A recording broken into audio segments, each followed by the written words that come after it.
Bonjour à tous et bienvenue dans votre hebdo, un hebdo de challenge cette semaine puisque je suis au défi du bois sur le campus de l'école des ingénieurs du bois d'Épinal. Pendant 8 jours et 7 nuits, 50 étudiants vont s'affronter pour construire la meilleure architecture en bois.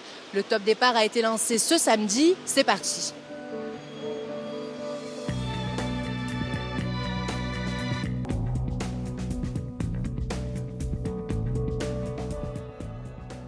Alors nous sommes de retour au cœur des préparatifs du défi du bois où je suis avec monsieur Franck Besançon. Bonjour. Bonjour.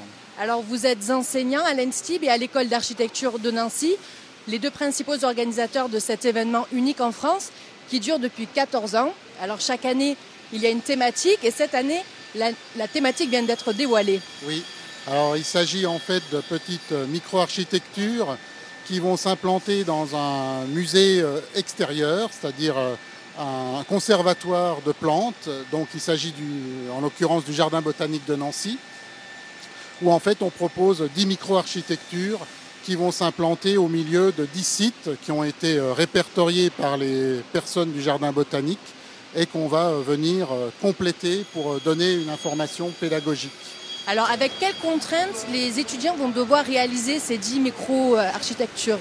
Alors on leur a au départ donné une seule section de bois. En fait il s'agit d'une planche qui fait 25 mm d'épaisseur par 150 de large, par 4 mètres de long et ils l'ont en quantité de 3 mètres cubes. C'est un projet obligatoire pour les étudiants en fin de cursus. Quel est l'intérêt finalement pour eux d'avoir ce défi du bois? Ce projet, il est inscrit dans la maquette pédagogique, donc en fait, il fait partie des enseignements qu'ils doivent suivre. Et pour eux, en fait, c'est le projet qui va clôturer à la fois ce parcours de master, de spécialité de master architecture bois construction. Et pour eux, en fait, ça leur permet, à la fin de leur cursus, de pouvoir construire le projet qu'ils ont conçu. Donc il y a un aspect technique mais aussi créatif et humain puisque c'est un travail collectif. Bien sûr, oui. En fait, c'est un projet collaboratif. Donc les équipes sont composées par différents, on va dire, étudiants. Donc on a des étudiants architectes, des étudiants du secteur génie civil, des étudiants ingénieurs bois de l'ENSTIB et des compagnons du devoir. À cela, en fait, on vient ajouter aussi avec des écoles partenaires étrangères que sont l'Université de Mons en Belgique et l'école d'architecture de Saarbrück en Allemagne, et y compris aussi des étudiants québécois, compléter les équipes pour avoir une diversité en fait, d'étudiants au sein de l'équipe. Donc c'était il y a 3 ans que les charpentiers du devoir ont rejoint les rangs des défis boiseurs. À cette occasion, une équipe les avait rencontrés, une équipe de Vosges Télévisions. Je vous propose qu'on regarde ce reportage ensemble avant de nous quitter. Merci beaucoup, monsieur Besançon, pour tous vos éclaircissements. On se retrouve de suite.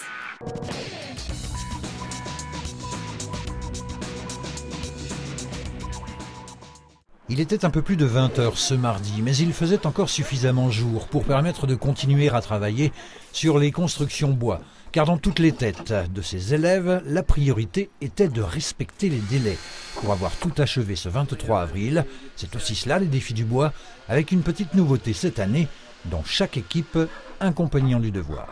On est là pour les conseiller, et puis après, donc, on va dire, on est chef d'équipe en fin de compte sur le chantier, quoi, comme on fait d'habitude.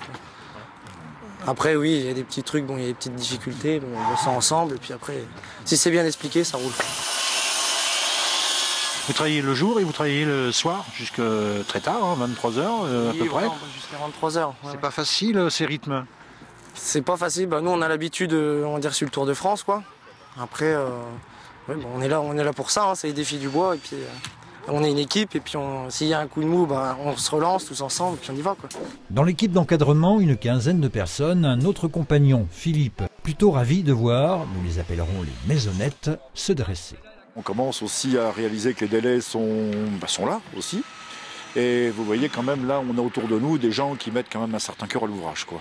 Il est une heure à laquelle normalement on est rentré chez soi à prendre son repas en famille ou à faire autre chose ou à sortir. Et en fait, là on a des gens qui sont très actifs sur le chantier, quoi.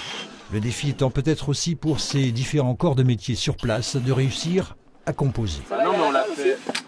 On va la faire à la côte. Et c'est là justement que c'est intéressant de pouvoir faire remonter, justement, d'apprendre en fait aussi à se parler et à se dire, voilà, de savoir dire en fait tout simplement qu'une chose n'est pas réalisable.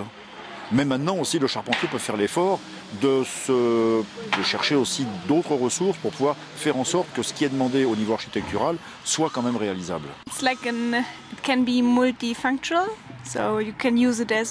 C'est comme une cabane multifonctionnelle, pour un magasin par exemple. On pourra y acheter des boissons, on pourra l'installer où on veut et l'utiliser de différentes manières. Je suis un peu fatiguée. Ouais. Pour des raisons de sécurité évidentes, les machines de l'atelier étaient stoppées chaque soir vers 22 h, les plus acharnés ou en retard, poursuivant malgré tout une petite heure de plus. Alors nous sommes de retour au défi du bois où je suis avec Étienne et Charlotte. Bonjour. Bonjour. Bonjour. Alors vous êtes tous les deux étudiants en ingénierie, c'est bien ça? Oui, exactement, oui. Donc vous venez du Québec? Oui, je viens de Chicoutimi, dans le fond, au Québec. J'étudie à l'Université du Québec, là-bas, en génie civil. Et vous êtes étudiante ici à l'ENSTIB? Oui, c'est ça. Je suis ici pour une année de formation en complément de mon diplôme d'architecte.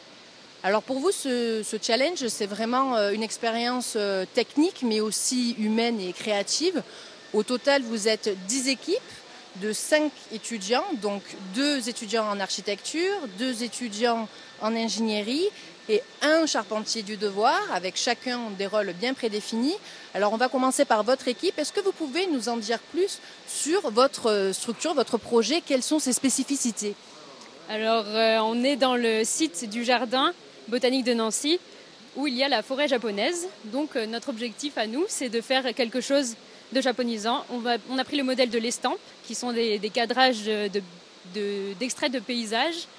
Et c'est ce qu'on va faire. On va faire un grand tableau élancé avec dedans à la fois la terre, la forêt et le ciel.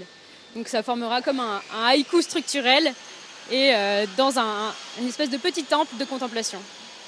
Et au niveau de la répartition des rôles et du travail, comment vous vous organisez? C'est ça, on a 2 architectes qui ont vraiment plus travaillé sur le design de la cabane, si on veut, de la cabane de contemplation. Ensuite, les 2 étudiants en ingénierie s'assuraient que tout le produit était réalisable avec les calculs des dimensions, etc. Puis, il y a également le charpentier, le compagnon, qui, lui, comptait un peu les quantités de matériaux qu'on allait avoir de besoin et allait nous aider beaucoup lors de la mise en place qu'on va réaliser là, au courant de la semaine.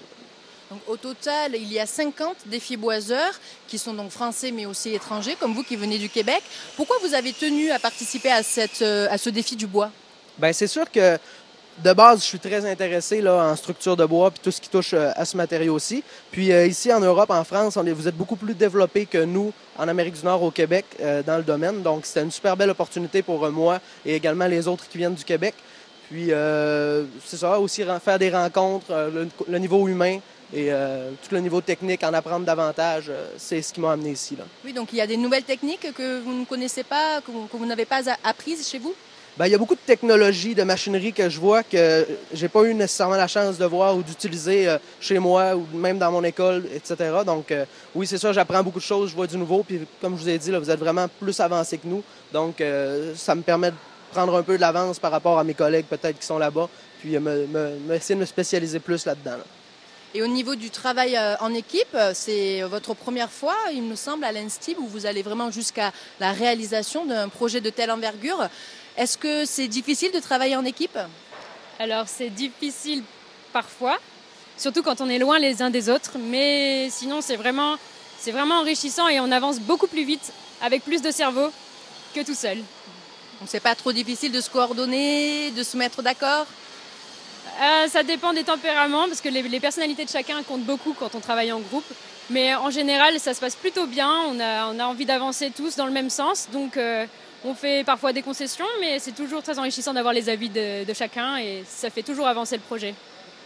Alors, comme vous le savez, vos constructions auront une seconde vie puisqu'elles seront réutilisées par des entreprises et des institutionnels qui financent une partie de ce défi du bois.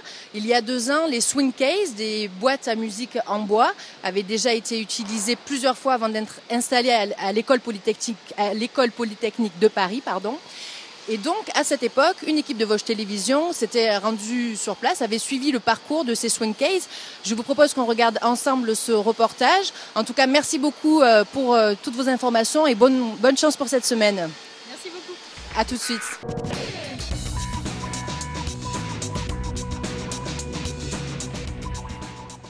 Donc vous allez vous regrouper par équipe, on va vous donner les pactages. Perception du matériel pour concevoir des structures en bois pouvant accueillir un piano droit et 3 musiciens. C'est le défi que se sont lancés depuis vendredi dernier jusqu'au 6 mai 50 étudiants venus du monde entier, répartis en 10 équipes qui donc actuellement rivalisent d'ingéniosité pour chacune créer leur swing case, sorte de studio de musique ambulant. Nous parlons bien des Défis du Bois, 13e édition, qui se déroule à l'Enstib à Épinal. Défi 3.0, car depuis 2015, ces constructions doivent pouvoir durer dans le temps et être exploitées par un partenaire public ou privé. Après les Tutti Modulars, ici à l'image, créés en 2016 pour la communauté de communes de la Vosges vers les rives de la Moselle, ces swing cases sont destinés à l'école polytechnique de Palaiseau dans l'Essonne. Ça va donner quand même une vraie présence de ce que nous sommes sur le campus de l'école d'ingénieurs la plus prestigieuse de France, c'est certain. Et puis également une présence de ce qu'est pour une région comme la nôtre, l'importance du bois et puis mettre ça au cœur du campus qui forme les élites de la nation.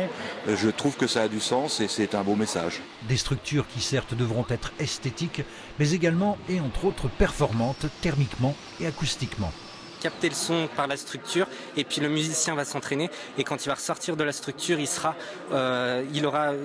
sera amélioré et le son sera plus harmonieux, sa qualité de musique sera enjolivée, on va dire. Autre critère, notamment l'accessibilité pour personnes à mobilité réduite et l'installation de l'électricité et de l'Internet. Et pour corser la compétition, 2 Québécois joueront en quelque sorte les rôles de joker pour assister les équipes qui se distingueront dans 2 domaines.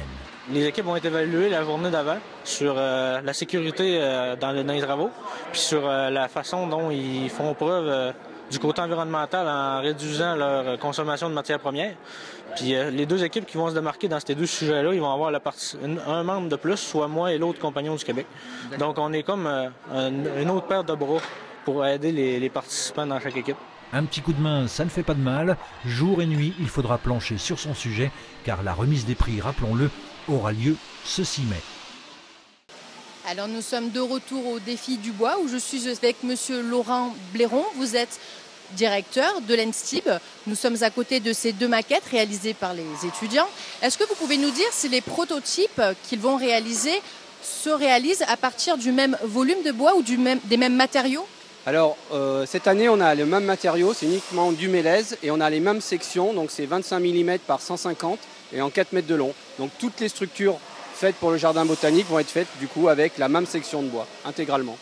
Par contre, comme vous le voyez, on a différents modèles déclinés en fonction du projet, du point de vue choisi. Comme on vient de le voir dans le reportage, désormais les constructions sont pérennes, elles sont réutilisées par les entreprises ou les institutionnels qui en financent une partie. Est-ce que ce changement, c'est pour répondre à une volonté d'inscrire les Défis du Bois dans une démarche plus durable, plus écologique ? Oui, puis on avait fait 10 premières années avec des structures éphémères. Là, c'était aussi histoire de faire évoluer le concept un petit peu, puis oui, d'avoir des structures pérennes avec un niveau de technicité plus fort. Donc c'est aussi pour ça que les compagnons du devoir du Tour de France sont rentrés dans les participants. Et donc voilà, le challenge est un petit peu différent et tout aussi intéressant. Et donc cette année, les structures vont être installées au jardin botanique de Nancy. C'est vraiment une valorisation pour les étudiants. Est-ce que ça leur met une petite pression supplémentaire ? Ça les motive pendant cette semaine ? Oui, le fait d'avoir maintenant un client final avec des structures qui doivent durer au moins 10 ans sur le site, forcément ça met une pression puisqu'il faut une structure irréprochable à la sortie pour que le client soit content. Oui, l'erreur n'est pas permise. Non, pas vraiment. Donc on essaye durant la semaine de faire qu'il n'y ait pas d'erreur. Alors l'hebdo c'est presque fini pour aujourd'hui, mais on en a encore pour un petit moment avec les informations de la semaine que je vous propose de regarder avec nous. En tout cas, merci beaucoup, monsieur Laurent Blairon, pour toutes vos informations. Et que cette semaine du Défi du Bois se termine bien. Merci à vous. Et puis je vous rappelle que tout visiteur peut venir entre 9h et 17h sur le site pour voir l'avancement des structures. Merci. Bon, à tout de suite.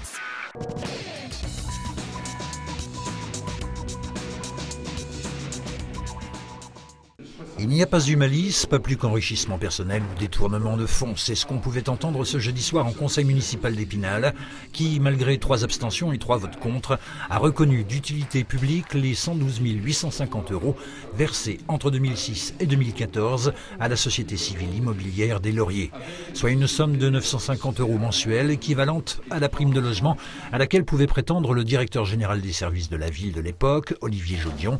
Ce dernier, ne trouvant de logement de fonction adéquat, avait, via la création de cette SCI, pu percevoir cette somme avec laquelle il était devenu propriétaire d'une habitation. Un dispositif qui n'était pas du goût de la Chambre régionale des comptes. L'affaire fait toujours à l'heure actuelle l'objet d'un pourvoi en cassation devant le Conseil d'État. Autre point évoqué ce jeudi, le stationnement avec 2 bonnes nouvelles. Tout d'abord, la gratuité des parkings du marché couvert et de Saint-Michel le dimanche. Et puis gratuité également en semaine, durant 20 minutes, une fois par jour et par véhicule, en stationnement de rue. Pour ceux, par exemple, qui déposent leurs enfants le matin et vont chercher leur pain. Avec la mise en place des téléprocédures, 19 communes vosgiennes assuraient jusqu'ici le recueil de données nécessaires à la fabrication d'un titre d'identité sécurisé au nom de l'État, passeport et carte d'identité. On en compte désormais une vingtaine, avec depuis le 2 mai une station de recueil à Golbey. Les usagers peuvent y être accueillis du lundi au vendredi de 9 h à midi et de 14 h à 17 h 30 sur rendez-vous uniquement.